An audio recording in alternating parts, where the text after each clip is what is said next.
नमस्कार दोस्तों, स्वागत है आपके अपने YouTube channel class to read में। दोस्तों, आज के इस वीडियो में बिहार करंट अफेयर्स से रिलेटेड अगस्त महीने के सभी डाटा को आज हम इस वीडियो के माध्यम से पढ़ने जा रहे हैं।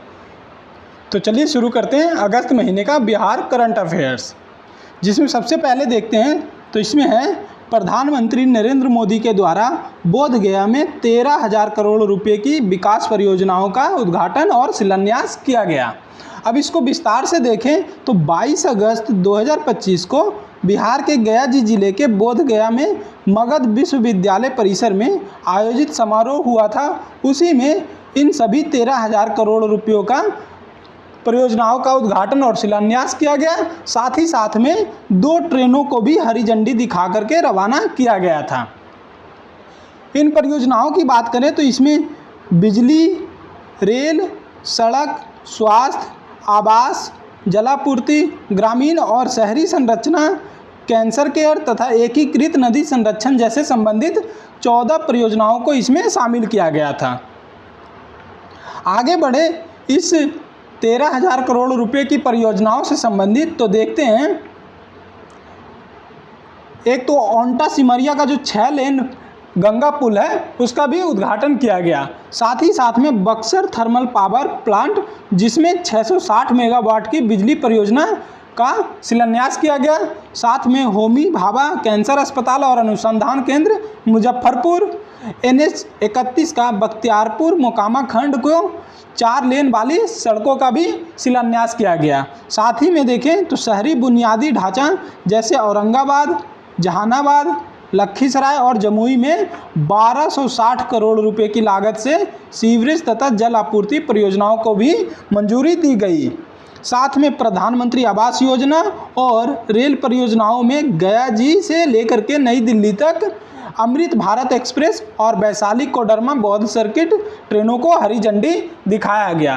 तो ये सभी परियोजनाएं जो कि प्रधानमंत्री मोदी द्वारा कुल 13,000 करोड़ रुपए की परियोजनाओं में शामिल है। अगला जो करंट अफेयर्स है वह है 12वीं पुरुष एशिया कप हॉकी चैंपियनशिप 2025। तो सबसे पहले देखते हैं कि इसका जो आयोजन हुआ है वह बिहार के राजगीर में इसका आयोजन किया गया है, जो कि 12वीं पुरुष एशिया हॉकी कप चैंपियनशिप 2025 है। इस टूर्नामेंट की बात करें तो यह 29 अगस्त से शुरू होकर के 7 सितंबर तक यह आयोजन किया गया था। इससे रिलेटेड 17 अगस्त को जो कि बिहार के मुख्यमंत्री हैं नीतीश कुमार इस एशिया कप हॉकी चैंपियनशिप का आधिकारिक लोगो और शुभंकर का अनावरण किया था। शुभंकर की बात करें तो जो इसका आधिकारिक शुभंकर है वह है चांद। तो याद रखेंगे, पुरुष एशिया हॉकी कप का शुभंकर का नाम है चांद। वहीं बात करते हैं तो ट्रॉफी गौरव यात्रा को हरी झंडी दिखा करके रवाना किया गया था, जो बिहार के सभी जिलों अर्थात कि बिहार में कुल 38 जिले हैं, इन सभी जिलों से होकर के ट्रॉफी गौरव यात्रा को रवाना किया गया था। साथ में बिहार के जिलों के साथ साथ चेन्नई, चंडीगढ़, दिल्ली, उड़ीसा, असम और झारखंड से भी होकर के ये ट्रॉफी गौरव यात्रा गुजरी थी। वही बात करते हैं टूर्नामेंट का जो आधिकारिक शुभंकर है जिसका नाम चांद है रखा गया है, यह भारत के राष्ट्रीय पशु बाघ से प्रेरित होकर के चांद को चुना गया था। इसका जो नाम है हॉकी के जादूगर हैं, जिसे ध्यानचंद जो है मेजर ध्यानचंद, जिन्हें हॉकी का जादूगर भी कहा जाता है, उनसे यह प्रेरित होकर के यह रखा गया है।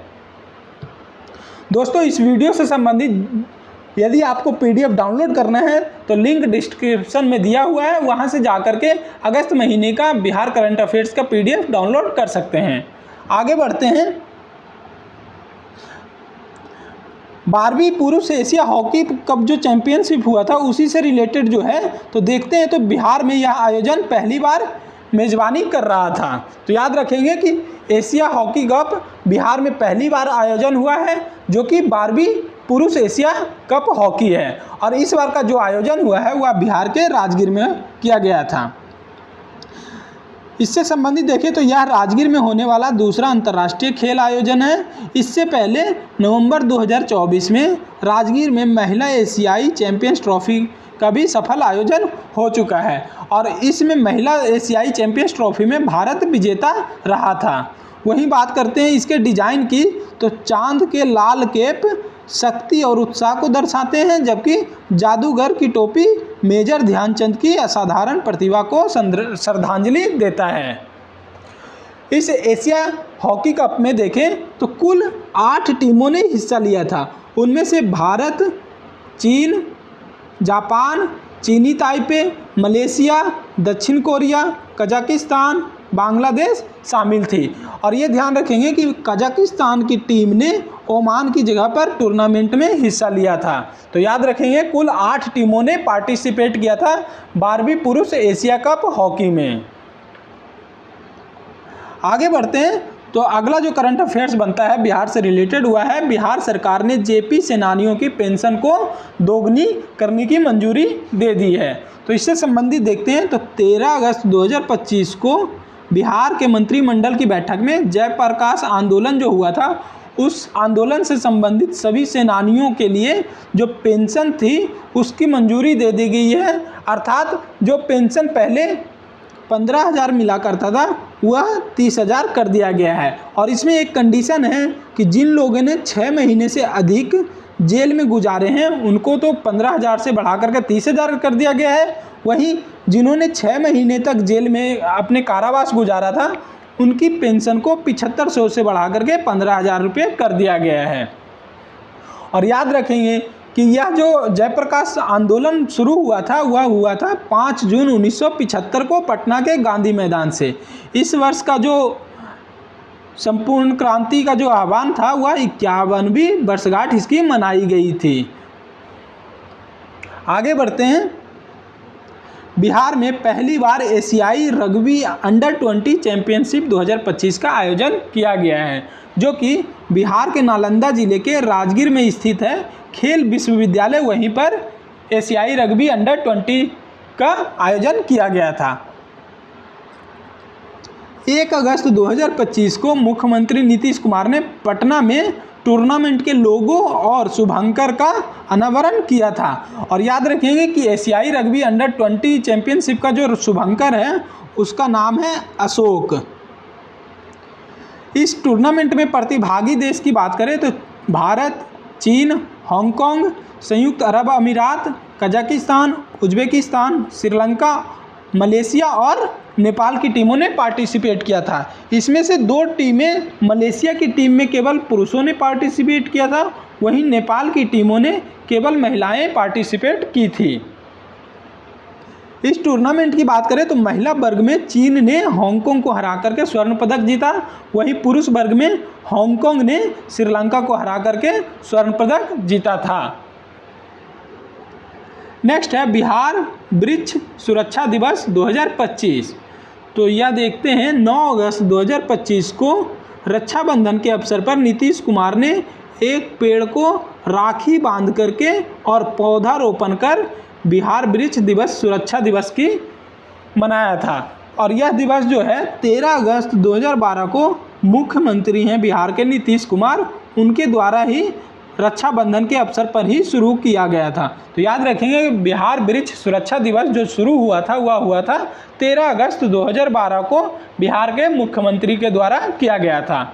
इस वृक्ष सुरक्षा दिवस का उद्देश्य की बात करें तो इसका उद्देश्य पर्यावरण संरक्षण पर जन जागरूकता को बढ़ावा देना, वृक्ष संरक्षण और बड़े पैमाने पर वृक्षारोपण को प्रोत्साहित करना, जलवायु परिवर्तन के प्रभावों को कम करना और राज्य में हरियाली विस्तार और पर्यटन को समर्थन देना। आगे बढ़ते हैं, ऑपरेशन नया सवेरा।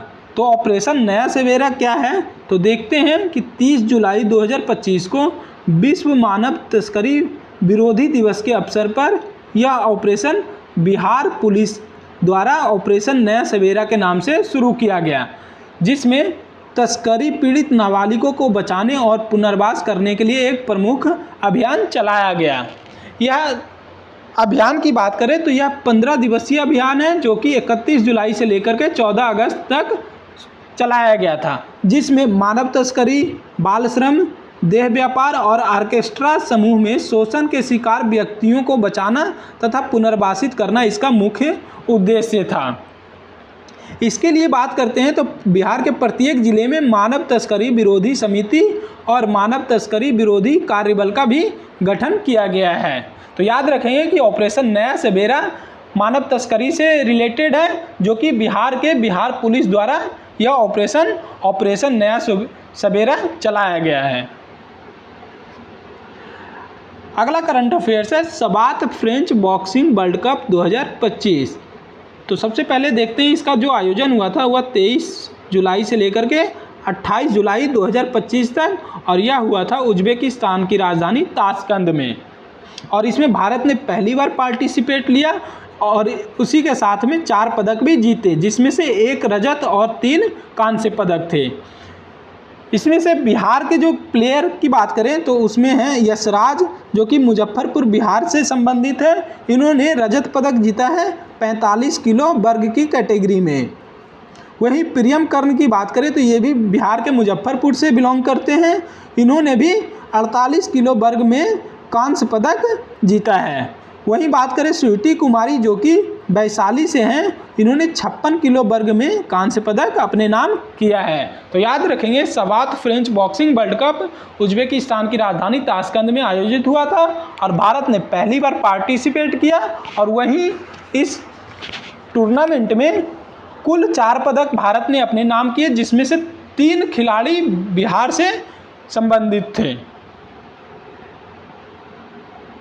आगे बढ़ते हैं महत्वपूर्ण वन लाइनर। तो अब देख लेते हैं कुछ महत्वपूर्ण वन लाइनर के फॉर्मेट में, जो कि बिहार के अगस्त महीने से संबंधित करंट अफेयर्स है। तो सबसे पहले देखते हैं बिहार पत्रकार सम्मान योजना के तहत मासिक पेंशन को 6,000 से बढ़ा करके 15,000 कर दिया गया है। तो याद रखेंगे पत्रकारों को जो पेंशन पहले 6,000 मिला करता था पेंशन के तौर पे, उनको बढ़ा करके 15,000 रुपये कर दिया गया है।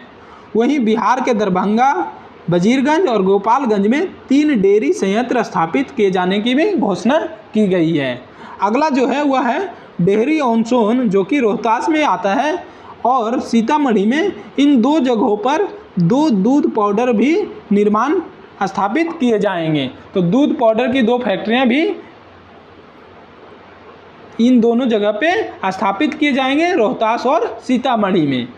अगला जो है वह है बिहार के भागलपुर और गोपालगंज जिलों में औद्योगिक परियोजनाओं की स्थापना की जाएगी। तो याद रखेंगे बिहार के भागलपुर और गोपालगंज जिलों में औद्योगिक परियोजनाओं की स्थापना किए जाने की घोषणा की गई है। आगे बढ़ते हैं। तो अगला है बिहार के मुख्यमंत्री नीतीश कुमार ने सम्राट अशोक कन्वेंशन केंद्र के बापू सभागार में बिहार राज्य मदरसा शिक्षा बोर्ड पटना के शताब्दी समारोह का उद्घाटन किया। तो पूछ रहा है इस बोर्ड की स्थापना कब की गई थी? तो बिहार राज्य मदरसा शिक्षा बोर्ड की स्थापना किया गया था 1925 में।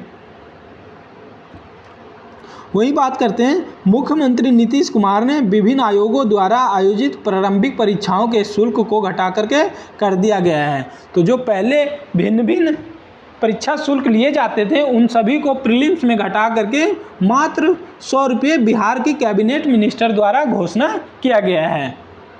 अगला है स्वतंत्रता दिवस के अवसर पर बिहार के कितने पुलिस अधिकारियों और कर्मियों को राष्ट्रपति पुरस्कार सम्मानित किया गया है? तो कुल 15 लोगों को राष्ट्रपति पुरस्कार से सम्मानित किया गया है।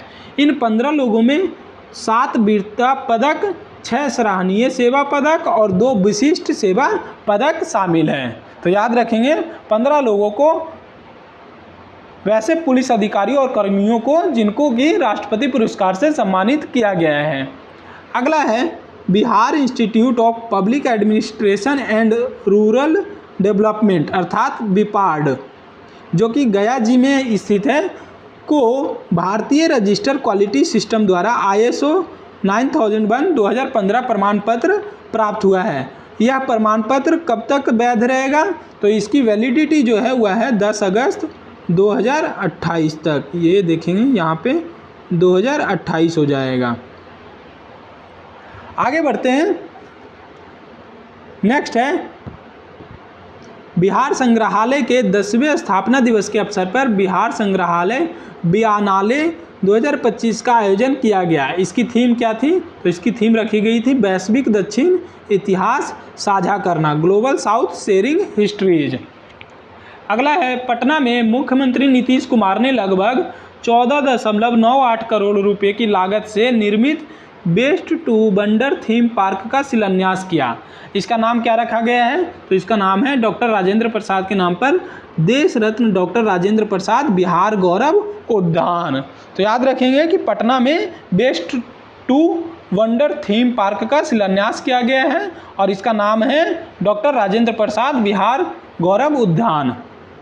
अगला है, बिहार में पहली बार robotic assistant cardiac bypass surgery जो कि Jaiprabha Medanta super speciality hospital में सफलतापूर्वक संपन्न किया गया।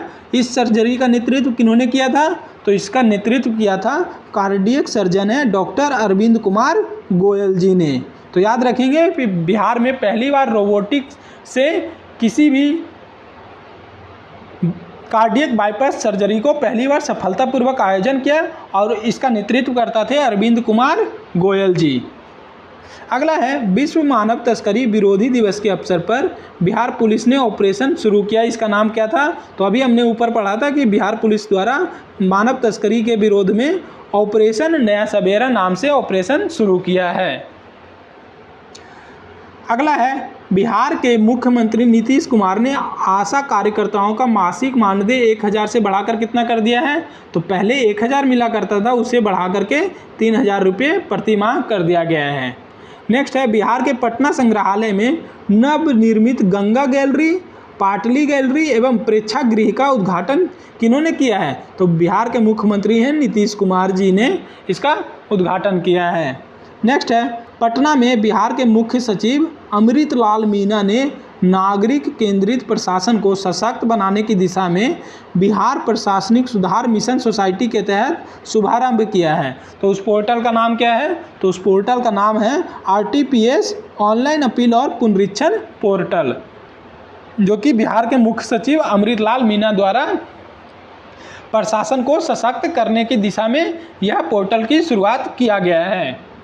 अगला है, बिहार सरकार के उद्योग विभाग और जीविका के संयुक्त तत्वाधान में किशनगंज जिले में युवाओं, विद्यार्थियों, कारीगरों तथा ग्रामीण नवाचारियों के स्टार्टअप एवं उद्यमिता को बढ़ावा देने के उद्देश्य से इस फेस्टिवल का आयोजन किया गया।